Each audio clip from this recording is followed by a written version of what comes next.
ಈ ಕಡೆ ಬಸ್ ನಿಮ್ಮ ನೆಕ್ಸ್ಟ್ ಹಾಕೋಣ. ಹಾಂ ಓಕೆ.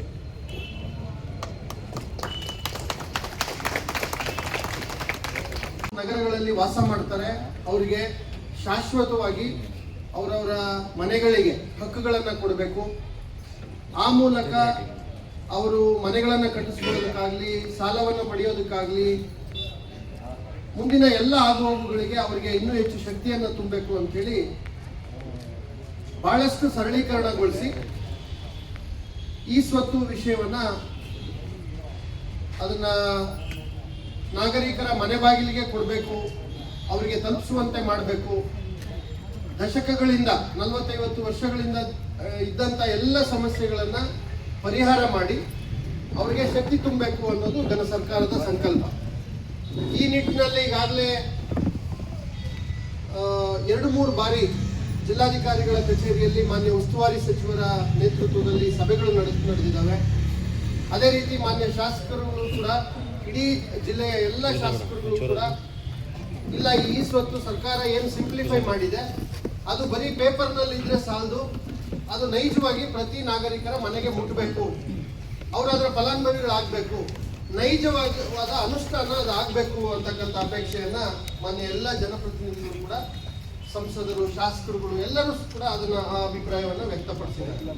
ಅದ್ರ ಜೊತೆ ನಡೆದಂತ ಅನೇಕ ಸಭೆಗಳಲ್ಲಿ ನಮ್ಮ ಮಾಧ್ಯಮದ ಸನ್ನಿಹಿತರು ಕೂಡ, ಅದರಲ್ಲೂ ವಿಶೇಷವಾಗಿ ಚಿಕ್ಕಬಳ್ಳಾಪುರ ನಗರದಲ್ಲಿ ನಗರಸಭೆ ವ್ಯಾಪ್ತಿನಲ್ಲಿ ಬಹಳ ದಶಕಗಳಿಂದ ಈ ಸ್ವತ್ತಿನ ಸಮಸ್ಯೆ ನಿರಂತರವಾಗಿ ಬರ್ತಾ ಇದೆ. ಇವುಗಳನ್ನ ಶಾಶ್ವತವಾಗಿ ಇವುಗಳಿಗೆ ಪರಿಹಾರವನ್ನು ಕೊಡುವಂತ ನಿಟ್ಟಿನಲ್ಲಿ ಪ್ರಶ್ನೆ ಮಾಡಬೇಕಿನ್ನ ಜಾಸ್ತಿ.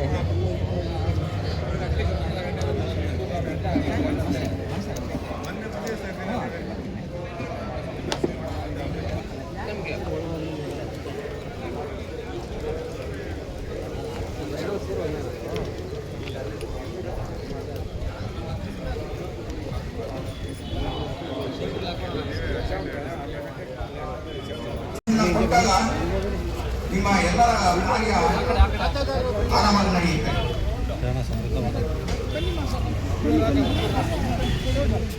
ಸಾರ್ವಜನಿಕರು ಸಹ ಜಾಗೃತಿ ಕಾರ್ಯಕ್ರಮದಲ್ಲಿ ಪಾಲ್ಗೊಳ್ಳಬೇಕು.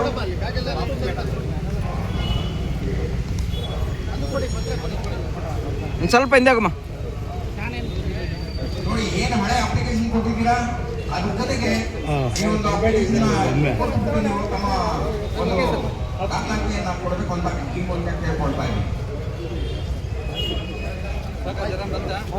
ಥ್ಯಾಂಕ್ ಯು ಸಾಹೇಬ್ರೆ. ಮನೆ ಮನೆಗೆ ವಿತರಣೆ